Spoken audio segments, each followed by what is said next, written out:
KPK membuka peluang memeriksa Gubernur Sumatera Utara Bobi Nasution terkait dengan dugaan kasus korupsi proyek pembangunan jalan wilayah Sumatera Utara yang menyeret 5 tersangka yang salah satunya adalah Kadis PUPR Provinsi Sumatera Utara.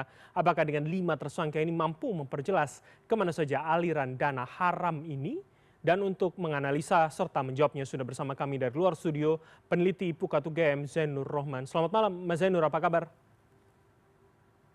Selamat malam Mas Bram, kabar baik Alhamdulillah. Baik, Mas Zainur, terima kasih sudah bergabung. Jadi langsung saja, kalau kita melihat polanya, ketika yang tertangkap pertama adalah seorang kepala dinas tingkat provinsi, biasanya ini memang bermain sendiri atau bisa kita indikasi ada jaringan lain begitu kemana alirannya akan bermuara begitu, Mas Zainur. Ya Mas Bram, tidak mungkin ya korupsi itu dimainkan sendiri. Pasti ini adalah satu hasil kerjasama secara berjejaring.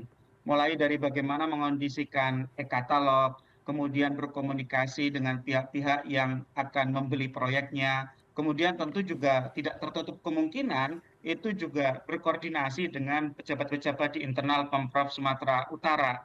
Dalam kejadian korupsi tidak ada satupun kasus korupsi itu dimainkan secara tunggal. Hmm. Apalagi kan ini juga sudah menggunakan e-katalog. Nah, untuk kasus Sumatera Utara ini cukup menarik. Kenapa? Karena terjadi di dua satuan kerja. Yang pertama adalah di Dinas PUPR Sumatera Utara, itu artinya adalah satu organisasi perangkat daerah di bawah Pemprov. Yang kedua adalah di PJN, ini di bawah Kementerian PUPR gitu ya. Jadi di sini sebenarnya ada dua kasus yang pelakunya sama. Nah, yang cukup menarik juga adalah si pemborong ini ketika bulan April 2025, Mas Bram, itu diajak berkeliling ke daerah-daerah yang akan dibangun jalannya. Oleh siapa diajaknya? Oleh Kepala Dinas PUPR Sumatera Utara, dan di situ ada gubernur dengan para jajarannya. Pertanyaan kita, kok istimewa sekali ini pemborong? Emang Hmm. dia siapa? Apakah pemborong-pemborong yang lain diajak? Tentu tidak gitu ya.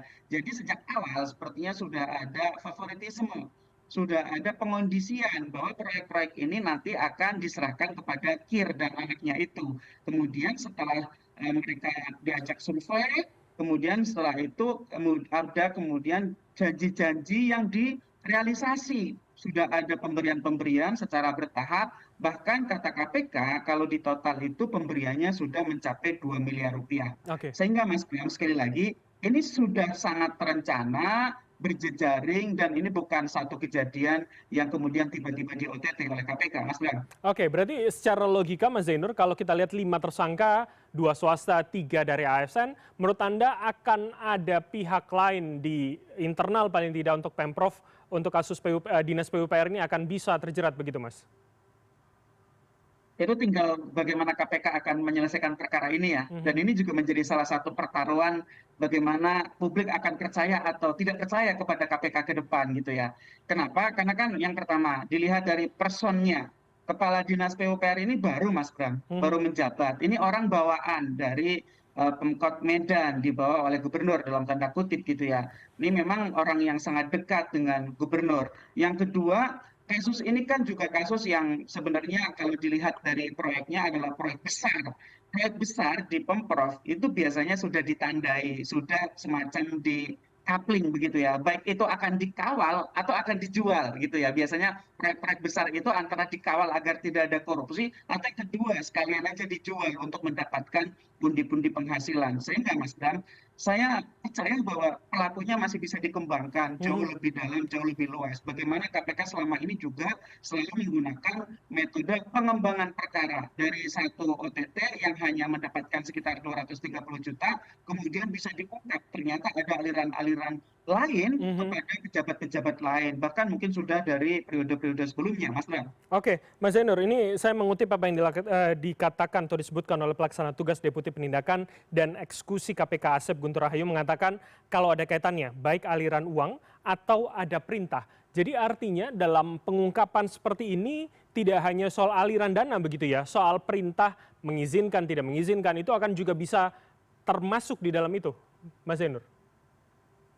Tentu, kalau soal aliran sekarang ya para pelaku tindak pidana korupsi sudah semakin canggih, Mas Bram. Mhm. Mereka akan melokalisir ya Misalnya itu hanya dilokalisir kepada topan saja. Nanti topan akan pasang badan. Oh tidak, ini tidak saya berikan kepada siapa-siapa. Ini murni saya, misalnya seperti itu gitu kan. Tapi kan penyidik harus mendalami. Kalau soal aliran itu bisa dilokalisir, bagaimana soal persetujuan? Bagaimana soal pengetahuan? Kalau ada pejabat lain, misalnya gubernur, mengetahui, apalagi menyetujui terjadinya penjualan paket pengadaan barang dan jasa yaitu proyek jalan kepada seorang pemborong dengan diganti ditukar dengan suap, maka ada keterlibatan di situ. Baik. Jadi itu juga merupakan satu bentuk pelaku, yaitu dengan nanti pendekatan pasal 55, yaitu pelaku penyerta, Mas Bram. Jadi ini menurut saya sangat bergantung nih kepada bagaimana KPK akan mengembangkan perkara ini agar bisa tuntas, tidak ada tebang pilih, dan itu akan sangat berpengaruh terhadap kepercayaan KPK dari masyarakat ke depannya, Mas Bram. Oke, Mas Zainur, berarti artinya hanya mengetahui dan membiarkan baik dari atasannya itu juga akan bisa terkena begitu ya secara logikanya ya?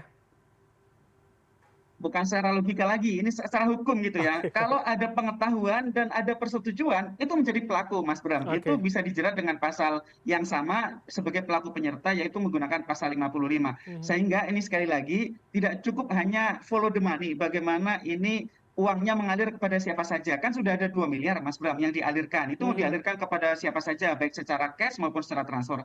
Yang kedua, perlu dibongkar nih percakapan mereka melalui misalnya grup Telegram atau grup WhatsApp dan lain-lain gitu ya, perpesanan singkat, sehingga bisa diketahui selama ini apakah itu benar hanya dijual seorang diri oleh Kepala Dinas PUPR atau itu memang coupling proyek untuk pejabat yang lebih tinggi dari Kepala Dinas, sehingga nantinya bisa kemudian bisa diungkap secara utuh. Nah, ada satu lagi Mas Bram yang sepertinya bisa dilakukan oleh penyidik. Penyidik bisa kalau penyidik menganggap bahwa ini ada pelaku lain yang lebih besar sebagai pelaku yang lebih tinggi, lebih utama, bisa menawarkan kepada para pelaku ini yang sudah menjadi tersangka dengan status justice kolaborator atau Oke. pelaku yang bekerja sama. Kalau bisa menjadi JC, nanti bisa dituntut ringan, bisa berikan status-status keistimewaan. Mas Bram. Oke, Mas Zainur, ini saya tertarik. Kalau kemudian Anda mengatakan ada potensi JC ketika mau membuka jalannya, tapi bagaimana soal logika lokalisir tadi? Artinya kan ya jangan-jangan nanti memang tersangka Topan akan pasang badan menutup semua aksesnya. Artinya itu akan menyulitkan atau sebetulnya penyidik akan punya akses lain begitu untuk melihatnya? Tentu penyidik akan punya banyak perspektif ya, 360 derajat ya, dari memeriksa tersangka-tersangka lain. Ya, bagaimana tersangka lain keterangannya, apakah cocok dengan keterangan Topan misalnya. Yang kedua, memeriksa alat komunikasi mereka semua gitu ya. Alat komunikasinya bisa dibedah dengan digital forensik, akan terlihat semua bagaimana rekam jejaknya selama ini gitu ya. Yang ketiga, saya pikir juga bisa dengan memeriksa alat-alat bukti yang lain seperti misalnya alat bukti surat, bagaimana persetujuan dilakukan, juga alat-alat bukti berupa barang bukti. Itu semua masih sangat mungkin untuk dilakukan oleh penyidik sehingga tidak bertumpu pada satu keterangan pihak tertentu seperti keterangan Topan. Topan saya pikir mau bagaimanapun pasti akan mengatakan, oh itu saya sendiri. Itu sudah menjadi hal yang biasa ketika tindak pidana korupsi itu terjadi di sebuah institusi. Biasanya akan ada pihak-pihak yang pasang badan melindungi pihak-pihak yang lain. Tetapi kan penyidik punya dua cara itu. Yang pertama, tawari untuk bekerja sama, berikan status justice kolaborator dengan tawaran untuk dituntut ringan. Atau yang kedua, gunakan sumber-sumber lain, alat-alat bukti lain untuk bisa mencari kecocokan informasi sehingga juga bisa yakin bagaimana konstruksi perkara ini dari awal hingga akhir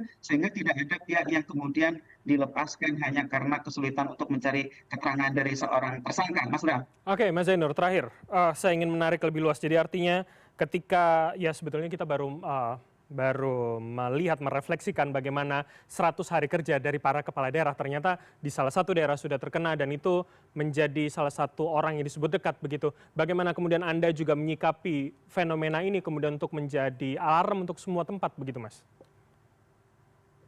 Ya, apalagi Sumatera Utara ya, itu Mhm. sudah berkali-kali begitu ya. Mas Bram dari dulu sering sekali kena kasus korupsi. Sehingga sebenarnya semua daerah itu rawan korupsi. Kepala daerah juga sangat rawan menjadi pasien KPK, kepolisian, kejaksaan. Kalau masih terus-menerus main perkara, jual proyek pengadaan barang dan jasa, jual perizinan, jual pengisian jabatan publik, atau juga main anggaran, maka tunggu giliran mereka akan menjadi pasien dari aparat penegak hukum.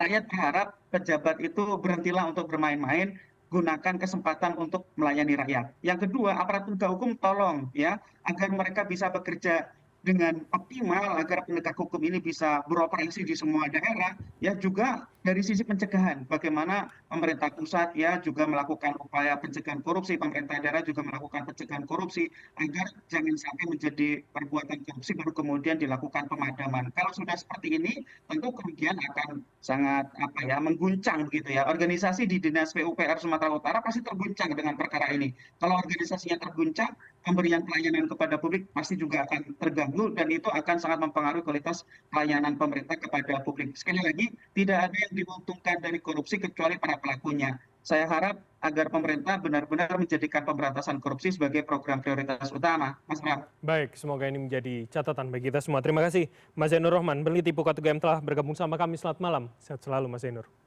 Selamat malam.